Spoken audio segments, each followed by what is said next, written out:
നമസ്തേ, എല്ലാവർക്കും തോട്ടത്തിൽ കാളികാവിലേക്ക് സ്വാഗതം. എൻ്റെ പേര് ദീപു.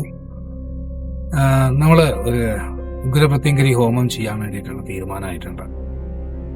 ഈ ഉഗ്രപ്രത്യങ്കരി ഹോമത്തിന് ഉള്ള പ്രാധാന്യം എന്ന് പറഞ്ഞു കഴിഞ്ഞാൽ നമ്മളുടെ ദുരിതങ്ങളെ പൂർണ്ണമായിട്ടും മാറ്റുകയും നമ്മൾക്ക് ശത്രുവിനാൽ വന്നിരിക്കുന്ന ദോഷങ്ങളെ അത് ശത്രുവിന് തന്നെ തിരിച്ചു കൊടുക്കുന്ന രൂപവും കൂടിയാണ് മഹാപ്രത്യങ്കരിക്കുള്ളത്.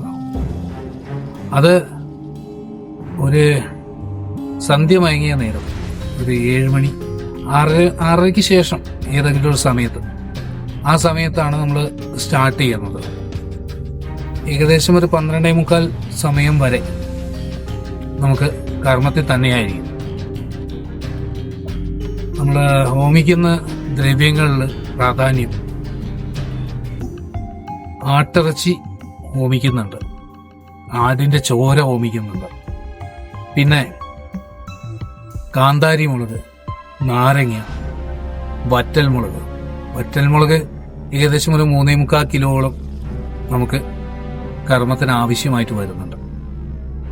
ഇതോടുകൂടി തന്നെ നമ്മൾക്ക് ദ്രോഹം ആര് ചെയ്തോ ആ ചെയ്തവന് തന്നെ ഇതിന്റെ ഭവിഷ്യത്ത് തിരിച്ചടിക്കും എന്നുള്ളതാണ് കർമ്മവിധിയായിട്ട് പറയുന്നത്.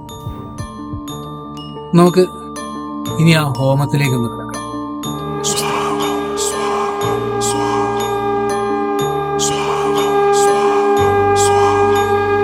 ഓം ശ്രീ മഹാകാലികായ നമഃ.